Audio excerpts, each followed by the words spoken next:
Dans les Yvelines, 5 cas ont été recensés depuis le mois d'avril. Inquiets, les propriétaires d'équidés mettent tout en œuvre pour protéger leurs chevaux et leurs structures d'éventuelles attaques.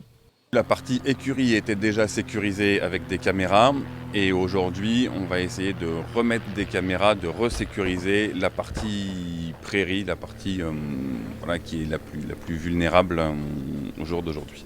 Et en ce moment, on a un maître chien, un vigile, une société de gardiennage qui viennent toutes les nuits surveiller les prairies et le poney club. Un dispositif essentiel pour le directeur des écuries, mais qui a un coût.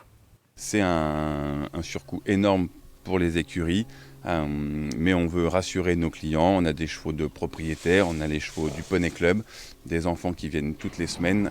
Il faut que pour la rentrée, ils puissent retrouver tous les poneys qu'ils connaissent. Des groupes Facebook fermés ont aussi été créés. Ils permettent de signaler tout comportement suspect aux abords des centres équestres et des prés.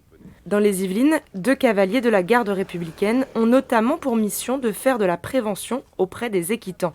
Ils les appellent à ne pas se faire justice eux-mêmes. La solution, c'est plutôt faire le 17 pour vous préserver de l'agression, faire le 17 et prendre un maximum de renseignements visuellement, prendre une plaque d'immatriculation, ne pas rentrer en contact avec cette personne.